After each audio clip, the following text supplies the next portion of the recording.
नमस्कार, आप देख रहे हैं आज तक। आपके साथ मैं हूं मीनाक्षी कंडवाल। बुलेटिन में सबसे पहले बात करण जौहर की। शाहरुख खान और आमिर खान के बाद करण जौहर का भी विवादास्पद बयान सामने आया है। जयपुर लिटरेचर फेस्टिवल में करण जौहर ने व्यक्तिगत आजादी के बहाने लोकतंत्र से लेकर सहिष्णुता पर हमला बोला। उन्होंने कहा कि व्यक्तिगत आजादी सबसे बड़ा मजाक है, जबकि लोकतंत्र दूसरा बड़ा मजाक है। उन्होंने कहा कि कुछ भी बोलने में डर लगता है कि कहीं कानूनी नोटिस ना आ जाए।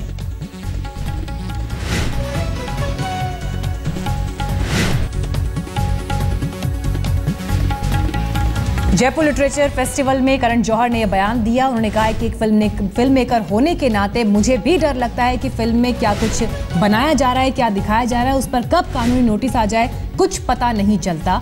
ऐसे में अभिव्यक्ति की स्वतंत्रता और लोकतंत्र ये मजाक है।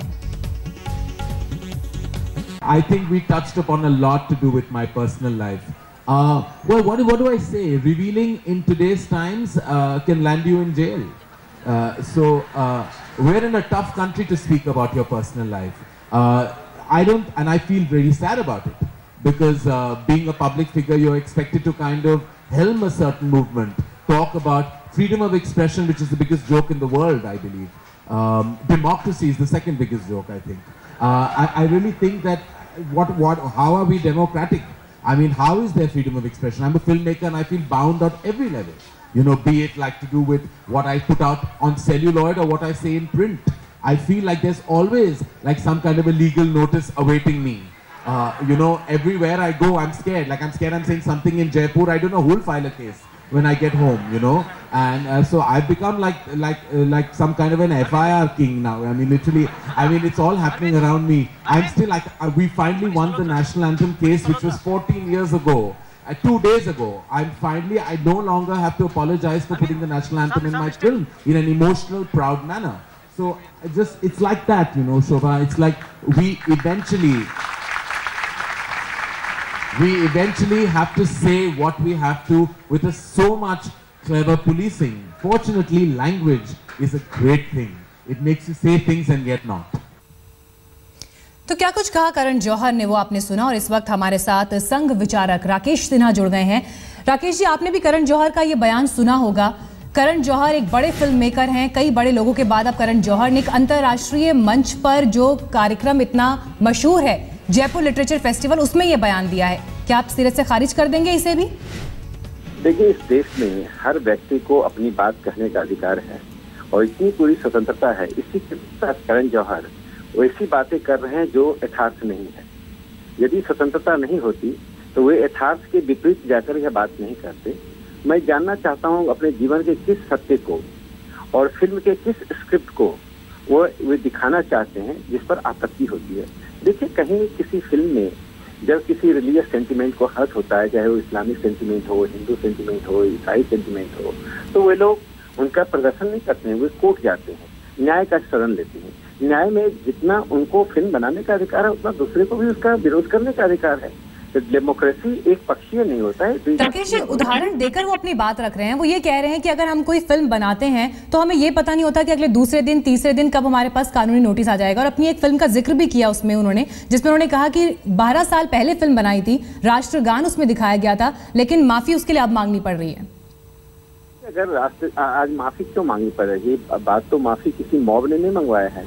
ये न्यायालय ने उन्हें कहा माफी मांगने के लिए। गलती आप जब भी करें, अगर राष्ट्रगान का कहीं अपमान होता है तो यह जो एक साधारण नागरिक के लिए लागू होता है और करण जौहर के लिए लागू होता है। बात यह है कि कुछ कलाकार अपने को प्रिविलेज सिटीजन समझते हैं, विशेषाधिकार युक्त नागरिक समझते हैं। यदि आप अपने को विशेषाधिकार युक्त नागरिक समझेंगे तो आपको समस्या होगी। एक बात मैं और जोड़ना चाहता हूँ, इस देश में हजारों पत्र पत्रिकाएं निकल रही हैं। प्रतिदिन सरकार की आलोचना से लेकर एक विमर्श हो रहा है। ये तर्क और विमर्श का देश है। इस देश में यह कहना कि लोकतंत्र नहीं है, लोकतंत्र का कहना। चलिए राकेश जी, आपने अपनी बात रखी, शुक्रिया आपका हमसे बात करने के लिए। हमारे साथ कांग्रेस के वरिष्ठ नेता मीम अफजल साहब इस वक्त जुड़ गए हैं। मीम अफजल जी, जयपुर लिटरेचर फेस्टिवल में करण जौहर ने ये बड़ा बयान दिया है। किस तरह से आप इस स्टेटमेंट को देखते हैं जब वो ये कहते हैं कि लोकतंत्र और अभिव्यक्ति की स्वतंत्रता, ये दोनों शब्द मजाक हैं? देखिए, आजकल जिस तरह इंटॉलरेंस का एक माहौल देश के अंदर दिखाई देता है, उससे मुतासिर होकर करण जौहर जैसे लोग ये बात कहने के लिए मजबूर हुए हैं। मैं उनकी पूरी बात से तो इत्तेफाक नहीं करता। मेरा ये मानना है कि इस देश में डेमोक्रेसी है, सबको अपनी बात कहने की आज़ादी भी है, लेकिन कभी कभी मुझे ये महसूस होता है कि सही बात कहने वाले पर कोई बात इस तरह रिएक्ट करना, उस पर इस तरह से उसके ऊपर रद्द-ए-अमल जाहिर करना कि जिससे महसूस हो कि इंटॉलरेंस का माहौल है, वो भी है। मैं समझता हूँ इसको बहुत ही पॉजिटिव अंदाज से सोचने की ज़रूरत है। डेमोक्रेसी में अपनी बात रखने की इजाज़त है, लेकिन कभी कभी डेमोक्रेसी में एक नेगेटिव बात पर नेगेटिव, एक पॉजिटिव बात पर नेगेटिव रिएक्शन आता है, और कभी कभी पॉजिटिव बात पर नेगेटिव रिएक्शन आता है, कभी नेगेटिव बात पर जो है उससे भी ज्यादा माहौल खराब किया जाता है। शुक्रिया मीम अफजल जी आपका हमसे बात करने के लिए। तो करण जौहर ने ये विवादास्पद बयान दिया है, इस पर राजनीतिक प्रतिक्रियाएं भी आपने सुनी, लेकिन अब बयान दी ये खबर। बहरहाल अगली खबर का रुख करेंगे। दिल्ली में सूटकेस में लाश मिलने की गुत्थी अभी तक नहीं सुलझ पाई है। लड़की की शिनाख्त तो हो चुकी है, हत्या के पीछे किसका हाथ है इसका खुलासा नहीं हो सका है।